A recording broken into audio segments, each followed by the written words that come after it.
இன்னைக்கு நம்ம demon Prince of மோமோச்சி ஹவுஸோட episode 2 தான் பார்க்க போறோம். போன எபிசோட்ல எப்படி முடிச்சிருப்பாங்க, நம்ம ஹீரோயினி அந்த டீமன்ஸ் இருக்க வீட்டுக்கு வந்திருப்பா. எல்லா விஷயமே அவளுக்கு தெரிஞ்சிருக்கும். இப்போ மறுநாள் கட்டுறாங்க. நல்லா தூங்கிட்டு எந்திரிக்கிறா. பார்த்தா பக்கத்துலேயே இந்த ஆவை போய் படுத்து கிடக்குறான். இதை பத்தின இவ பயந்து போய் கத்திடுறா. இவன் எந்திரிச்சிட்டு ஏன் என்னாச்சு அப்படின்றப்ப ஒரு எட்டி மொட்டாருன்னு இவன் பார்த்துட்டு இருக்கான். என்னாச்சு, ஏன் காலையிலே அப்படி அடிக்கிற அப்படின்னு சொல்றப்ப, எவ்வளோ தைரியம் தான் என் பக்கத்துல வந்து படுத்திருப்ப அப்படின்னு சொல்றப்ப, அதுவா ரொம்ப குளிர்ச்சி, நீ நல்லா சூடா இருந்தியா அதனால தான் இங்க வந்து படுத்துக்கிட்ட அப்படின்னு இவ திட்டிட்டு இருக்கா. நீ என்ன இவ்வளவு விசித்திரமா இருக்க, இப்பெல்லாம் பண்ணக்கூடாது, தெரியாதா உனக்கு, வயசு எத்தனை உனக்கு அப்படின்னு கேட்கிறப்ப, ஒரு 17 இருக்கும் அப்படிங்கிற மாதிரி சொல்றான். 17 வயசு ஆகுது உனக்கு எதுவுமே தெரியாதா அப்படிங்கிற மலவை மறைச்சு பார்த்துட்டு அங்கேருந்து கிளம்பி வந்துடுறா. வந்து பாக்குறா, ரூம்லாம் சுத்தமா இருக்கே அப்படின்னு சொல்லிட்டு பார்த்துட்டு இருக்கப்ப யுகாரி அங்கதான் நின்றுட்டு இருக்கான். அவன் வந்து சொல்லிட்டு இருக்கான், இது மாதிரி கொஞ்ச நாளுக்கு உன்னை இங்கேயே ஆவு வந்து இருக்க சொல்லிட்டான் அப்படின்னு சொல்றப்ப, எது கொஞ்ச நாளா, இந்த வீட்டுக்கு ஓனர் நான் தான் தெரியுமில்ல அப்படிங்கிற மாதிரிலாம் சொல்லிட்டு, சரி சரி வாடகை எடுங்க முதல்ல அப்படிங்கிற மாதிரி கேட்குறப்ப ஹாவை வரான். நிஜமாவே எங்கள்கிட்ட வாடகை கேட்குறியா, நீ காமெடி பண்ணலையா அப்படிங்கிற மாதிரிலாம் கேட்டுட்டு இருக்கான். ஆமா ஆமா வாடகை எடுங்க அப்படின்றப்ப, அதுவா எங்கள்கிட்ட பணம்லாம் இல்லையே அப்படிங்கிற மாதிரி சொல்றான். அப்புறம் எப்படிடா இங்க வாழ்ந்துகிட்டு இருக்கீங்க அப்படிங்கிற மாதிரி சொல்றப்ப, விளக்குக்கு இந்த டீமன் இருக்கும், ஒரு குட்டி நெருப்பு டீமன் இருக்கும், அது பார்த்துக்கும். தண்ணிக்கு வந்து இந்த ஊத்து தண்ணி இருக்கு. அப்ப சாப்பாட்டுக்கு என்னடா பண்ணுவீங்க அப்படின்னு சொல்றப்ப, அதுவா கிச்சன்ல தானாவே காய்கறிலாம் வந்துடும், நான் நினைக்கிறேன் இந்த குட்டி டீமன்ஸ் எல்லாம் கொண்டு வந்து வைக்கிறாங்கன்னு சொல்லிட்டு அப்படிங்கிற மாதிரிலாம் சொல்றப்ப, இவ பார்த்துட்டு இருக்கா, இப்படியாடா வாழ்றீங்க அப்படின்னு சொல்லிட்டு. சரி ஸ்கூலுக்கு அப்படின்னு சொல்றப்ப, நீ என்ன பண்ண போறன்னா, நான் வந்து ஸ்கூல் சேர்ந்துட்டேன், போக ஆரம்பிச்சிருவேன் அப்படிங்கிற மாதிரி சொல்றா. இங்க ஒரு புது ஸ்கூல்ல சேர்ந்திருக்கா. நீ போக மாட்டியா அப்படின்னு சொல்லிட்டு ஆவோயிட்ட கேட்க, அவன் சொல்றான், இல்ல நான் ஸ்கூல்லாம் போக மாட்டேன், எனக்கு வேற வேலை இருக்கு அப்படிங்கிற மாதிரி. ஏன் எதுவும் வேலைக்கு எதுவும் வெளில போறியா அப்படின்னு சொல்றப்ப, அதெல்லாம் இல்ல அப்படின்னு சொல்லிட்டு பார்த்துட்டு இருக்கப்ப, அப்ப வெட்டியா தான் இருக்கியா, சரி வா நான் வந்து பொருள்லாம் வாங்கணும், என் கூட வெளில வா, போயிட்டு நம்ம 2 பேரும் வேணா ஏதாச்சும் பார்ட் டைம் ஜாப் தேடுவோமா அப்படின்னு சொல்லிட்டு கேட்க, இந்த இசை வந்து சொல்றான், எது போய் பார்ட் டைம் ஜாப் பண்ணணுமா, என்ன உனக்கு இப்போ வாடகை தானே வேணும் இந்தான்னு சொல்லிட்டு ஒரு பள்ளியை பிடிச்சி மேலே போட்டுருவான். இவ கத்திட்டு வெளில போடா அப்படின்னு சொல்லிட்டு கத்த, இவ சொன்னோடனே அவ்வளோதான், அந்த வீடு கதவெல்லாம் திறந்துட்டு இசையை தூக்கி வெளில வீசிடுது. இவ பார்த்துட்டு இருக்கா, என்ன இவ சொல்றதெல்லாம் இந்த வீடு கேட்குது அப்படின்னு சொல்லிட்டு அவங்க பார்த்துட்டு இருக்காங்க. ஓ ஒருவேளை இவ தானே இந்த வீட்டுக்கு ரத்த வலி ஓனரு, அதனாலயா இருக்கும் அப்படின்னு சொல்லிட்டு இவங்க பார்த்துட்டு இருக்க.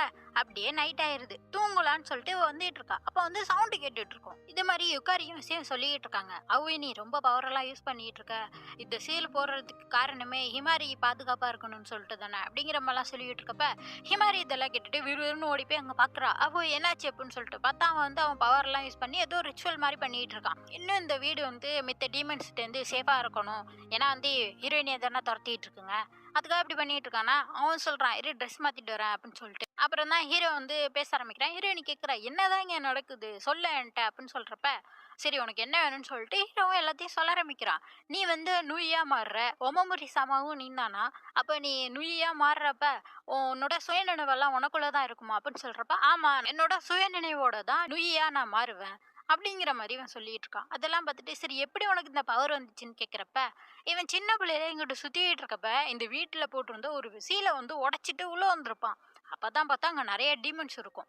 இந்த வீடே வந்து டீமன் உலகத்துக்கும் மனுஷ உலகத்துக்கும் இடைப்பட்ட ஒரு கதவு மாதிரில கட்டப்பட்டிருக்கு. அதுக்கு ஒரு மாஸ்டர் வேணும், ஆனா இவன் வந்தப்போ மாஸ்டர் அங்க இல்ல.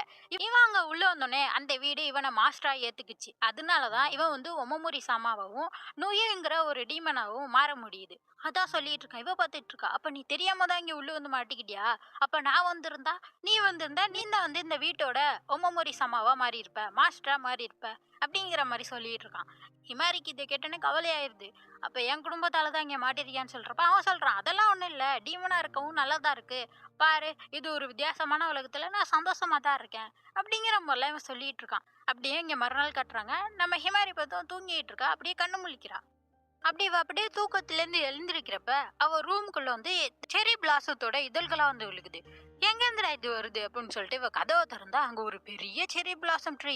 பாக்குறா, இவ்வளவு பெரிய மரமா அப்படின்னு சொல்லிட்டு. அந்த மரம் இவளை கூப்பிடுது, கிட்டவா கிட்டவா, ஹீரோக்கு இருக்க பிரச்சனையெல்லாம் என்னால தீர்க்க முடியும், என்கிட்ட இருக்க ஒரு பழம் சாப்பிட்டா போதும், எந்த சாபமா இருந்தாலும் போயிரும், கிட்டவா இந்த இதை பறிச்சுக்கோ அப்படின்னு சொல்லிட்டு அந்த பழங்களை காட்டுது. இவளும் அவ இது குணப்படுத்திருமா அப்படின்னு சொல்லிட்டு அந்த பழத்தை பறிக்க, பறிச்சோன்னே அந்த பழத்தோட கலர் மாறிடுது. அந்த மரமா பேய் மாதிரி கத்துது, பழத்தை பறிச்சு இல்ல, பழத்துக்கு விலை உன்னோட சோல் தான், உன் சோல் தான் எனக்கு வேணும் அப்படின்னு சொல்லிட்டு கத்திட்டு இருக்க. கரெக்டா அந்த நேரம் ஹீரோ வந்துடுறான். அவன் வந்து நொய்யா மாதிரி நம்ம யுகாரியும் விஷயம் வச்சு அந்த மரத்தை கட்டி போட்டு அழிச்சிடுறாங்க. அது ஒரு டீமன் இவளோட சோலை இடத்துக்கு தான் வந்திருக்கு. ஏன்னா இவன் மோமோச்சி குடும்பத்தை சேர்ந்தவ, அதனாலதான் இந்த டீமன்ஸ் எல்லாம் இவளை சுத்தி சுத்தி வந்துட்டு இருக்கு அப்படிங்கிற மாதிரிலாம் ஹீரோ சொல்லிட்டு இருக்க. இவளா பயந்து போய் உட்காந்துருக்கா. நீ பயந்துட்டு இல்ல, என்ன மன்னிச்சிரு, நான் இன்னும் பேரியர் ஸ்ட்ராங்கா போட்டிருக்கணும் அப்படிங்கிற மாதிரிலாம் ஹீரோ சொல்லிட்டு அப்படியே மயங்கி விழுகுறான். பார்த்தா இவன் வந்து நிறைய பவரை யூஸ் பண்ணிட்டானா, அதனால தான் ரொம்ப வீக்கா இருக்கான். நீ ஓகே தானே அப்படிங்கிற மாதிரிலாம் ஹிமாரி சொல்லிட்டு இருக்கா. நான் ஓகே தான் சொல்ல அவ மன்னிப்பு கேட்கிறா. என்னால தானே உனக்கு இவ்வளவு பிரச்சனை, என்னால உங்களுக்கு உதவியும் செய்ய முடியல, உங்களுக்கு பிரச்சனை தான் இருக்கு அப்படிங்கிற மாதிரிலாம் சொல்றப்ப ஹீரோ சொல்றான், அதெல்லாம் ஒண்ணும் இல்ல, நீ என்னை பத்தி கவலைப்படுறத நினைச்சாவே எனக்கு சந்தோஷமா இருக்கு. அதோட நீ சிரிச்சு சந்தோஷமா இருக்கிறது பக்கம் தான் எனக்கு ரொம்ப பிடிக்கும், அது என்னையும் சந்தோஷமாக்குது, அதனால நீ எப்போதுமே சிரிச்சுட்டே இருக்கணும் என்ன அப்படிங்கிற மாதிரி கேட்குறான். அதை கேட்டோன்னே ஹிமாரி சிரிச்சிட்டு இருக்கா. நீ நிஜமாவே விசித்திரமானவன் தான் அப்படின்னு சொல்லிட்டு சிரிச்சிட்டு இருக்கப்ப இப்ப நிஜமான செரி பிளாசம் இதழ்கள்லாம் வந்து விழுகும். அதை பார்த்துட்டு ஹிமாரி, வா எங்கேயோ பூத்திருக்கு போல இந்த மரம், போய் பார்ப்போம் அப்படின்னு சொல்லிட்டு பிடிச்சி விறுவிறுன்னு இழுத்துட்டு ஓடிட்டு இருக்கா. இப்படி இவங்க ஓடிட்டு இருக்கப்ப கரெக்டா இந்த வீட்டோட காம்பவுண்ட் செவர் இருக்குமா, மெயின் கேட்டு, அதை தாண்டி நம்ம ஆவோயால வெளில வர முடியல. ஏதோ பவர் அவனை தடுக்குது. ஹிமாரி பாக்குறா, என்னாச்சு, ஏன் உன்னால வெளில வர முடியலன்னு சொல்லிட்டு. அப்பதான் அவன் உண்மையை சொல்றான். இது மாதிரி இந்த வீட்டோட மாஸ்டரால இந்த வீட்டை விட்டு வெளியே போக முடியாதா. இதை கிட்டோன்னு ஹிமாரி அதிர்ச்சி ஆயிடுறா. என்ன சொல்ற, உன்னால வெளியே போக முடியாதா, அப்ப நீ சின்ன பிள்ளையில இருந்து இங்கதான் மாட்டி கிடக்குறியா அப்படின்னு சொல்றப்ப, ஆமா, நான் இன்னமே இந்த ஹியூமன் உலகத்தை சேர்ந்தவன் கிடையாது, நான் வந்து இந்த டீமன் உலகத்தை சேர்ந்தவன் தான், என்னால இங்க இருந்து வரவே முடியாது, திருப்பி அந்த பக்கம் வரவே முடியாது அப்படிங்கிற மாதிரி சொல்லிடுறான். இவள அப்படியே பாக்குறா. என்ன சொல்ற, அப்போ உனக்கு இருந்த குடும்பம் ஃப்ரெண்ட்ஸ் எல்லாம் அப்படின்னு சொல்றப்ப அவங்க எல்லாருமே இவனை மறந்துருப்பாங்களாம். ஆவோங்கிற ஒருத்தன் இந்த மனித உலகத்துல இருந்ததே அவங்க எல்லாரும் மறந்துருப்பாங்களாம். அதனால எந்த பிரச்சனையும் இல்லை, எனக்கு இங்க இருக்க சந்தோஷமா இருக்கு அப்படிங்கிற மாதிரி சொல்லிட்டு, ஆனா உனக்கும் இதுக்கும் சம்மந்தம் இல்லை ஹிமாரி, நீ எப்ப வேணா இங்க இருந்து போகலாம், அது உன்னோட விருப்பம் அப்படிங்கிற மாதிரி சொல்லிட்டு ஆவோய் அங்க இருந்து போயிடுறான். இவ பாத்துக்கிட்டு இருக்கா. அப்புறம் இக்காரிட்ட கேக்குறா, இது மாதிரி சின்ன பிள்ளையில ஆவோய் இங்க வந்தப்ப நீங்களும் இங்கதான் இருந்தீங்களா அப்படின்னு சொல்லிட்டு. ஆமா, ஆவோய் வந்து சின்ன பிள்ளைல இங்க இருந்து வந்தப்ப இங்க இருக்க எல்லா புக்கையுமே அவன் செக் பண்ணியிருக்கான், எப்படா இந்த வீட்டை விட்டு வெளில போறதுன்னு சொல்லிட்டு. அப்புறம் ஒரு நாள் அவன் அது எல்லாத்தையுமே விட்டுட்டு எல்லாத்தையுமே ஏத்துக்க ஆரம்பிச்சுட்டு அமைதியா இங்கே இருக்க ஆரம்பிச்சுட்டான் அப்படிங்கிற மாதிரிலாம் சொல்லிட்டு இருக்கான். ஆனா இவளுக்கு ரொம்ப கஷ்டமா இருக்கு. அவன் வந்து மனுஷ உலகத்தை சேர்ந்தவன், இங்க வந்து தனியா இருந்தானே அப்படின்ற மாதிரிலாம் சொல்ல, அதே இசைய சொல்றான், அவன் ஒன்றும் தனியா இல்ல, நாங்க அவனுக்காக இருந்தோம் ஷிகிகாமி, நாங்க வந்து அவன் இறக்குற வரைக்கும் அவனுக்கு உண்மையா அவன் கூடயே இருப்போம், உங்கள மாதிரி அவனை நாங்க ஏமாத்த மாட்டோம் அப்படிங்கிற மாதிரிலாம் சொல்லிடுறான். நீனும் ஆவையும் தனித்தனி உலகத்தை சேர்ந்தவங்க, உனக்கு புரியும்னு நாங்க நம்புறோம், நீ வந்து எப்ப வேணா போகலாம், நீ இங்க இருந்து கிளம்புறது தான் உனக்கு நல்லது, ஆவை கஷ்டப்படுறது எங்களுக்கு பிடிக்காது அப்படிங்கிற மாதிரிலாம் அவங்க சொல்லிடுறாங்க. சரின்னு சொல்லிட்டு சோகமா அவளும் அங்கேருந்து வந்துடுறா. அப்படியே ரோட்ல சுத்திக்கிட்டு இருக்கா. அப்படி போறப்ப ஒருத்தர் வந்து பாக்குறாரு, இந்த பொண்ணை கூப்பிடுறாரு, இங்க நம்ம கர்ச்சிஃபை கீழே போட்டுட்டியே அப்படின்னு சொல்லிட்டு அதை எடுத்து கொடுத்துட்டு, என்ன இங்க இருக்க ஸ்கூல்ல படிக்கிறியா அப்படின்னு சொல்லிட்டு கேட்டுட்டு இருக்காரு. ஆமா, இப்பதான் சேர்ந்திருக்கேன் அப்படிங்கிற மாதிரி சொல்றா. அவர் வந்து பார்த்துட்டு, நானும் இங்கே தான் டீச்சர் வேலை பார்க்குறேன் அப்படின்னு சொல்லிட்டு, சரி வா, உன்னை பார்க்க ரொம்ப சோகமாக இருக்கு, ஏதாச்சும் வேணும்னா என்கிட்ட வந்து பேசுன்னு சொல்லிட்டு ஸ்வீட்ஸ்லாம் வாங்கி கொடுத்துட்டு பேச ஆரம்பிக்கிறாரு. அவளும் நடந்தது எல்லாத்தையுமே அவர்கிட்ட சொல்லிட்டா போல. அவர் எப்படி இதெல்லாம் நம்பினார்னு எனக்கு தெரியல, ஆனால் அவர் வந்து ஏதோ அட்வைஸ்லாம் கொடுக்குறாரு. இது மாதிரி அவர் சொல்றாரு, நம்ம வந்து எதுவுமே முடிவே எடுக்காம கஷ்டப்படுறதுக்கு நம்மளால முடிஞ்ச எதையாச்சும் பண்ணி நம்மளுக்கானவங்களை நம்ம சேவ் பண்றதுல தப்பு இல்லையே அப்படிங்கிற மாதிரி சொல்றாரு. அது இவளுக்கு புரிஞ்சிருது. அவன் வேற சொல்லியிருப்பானா, நீ சிரிக்கிறதே எனக்கு போதும் அப்படின்னு சொல்லிட்டு, அதெல்லாம் யோசிச்சு பார்த்துட்டு, இப்போ நான் முடிவு எடுத்துட்டேன், உங்கள்கிட்ட பேசினதுல சந்தோஷம்னு சொல்லிட்டு அங்கேருந்து கிளம்பிடுறா. அப்படி நம்ம ஹீரோ கட்டுறாங்க.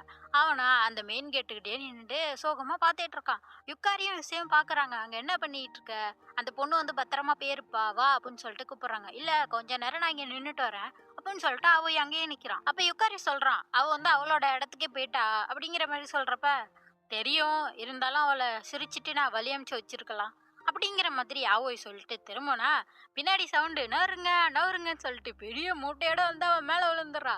என்னது இதெல்லாம் அப்படின்னு சொல்லிட்டு கேட்க, நிறைய பொருள்லாம் வாங்கிட்டு வந்திருக்கேன், நான் வந்து உன்னை இந்த வீட்டை விட்டு எப்படி வெளில துரத்த போறதுன்னு கண்டுபிடிக்க போறேன், ப்ராமிஸ் பண்றேன், நிச்சயமா நான் உன்னை இந்த வீட்டை விட்டு வெளில துரத்தி விட்டுருவேன் அப்படிங்கிற மாதிரிலாம் இம்மாரி சொல்ல, இவன் பார்த்துட்டு இருக்கான், என்ன நீ வீட்டை விட்டு துரத்துனா எனக்கு போறதுக்கு எந்த இடமுமே இல்லையே அப்படின்னு சொல்லிட்டு அப்படியே ஹிமாரியை கட்டி பிடிச்சிக்கிட்டு, நீ திருப்பி வீட்டுக்கு வந்ததுல சந்தோஷம் ஹிமாரி அப்படிங்கிற மாதிரி சொல்லிட்டு எல்லாரும் உள்ள போறாங்க.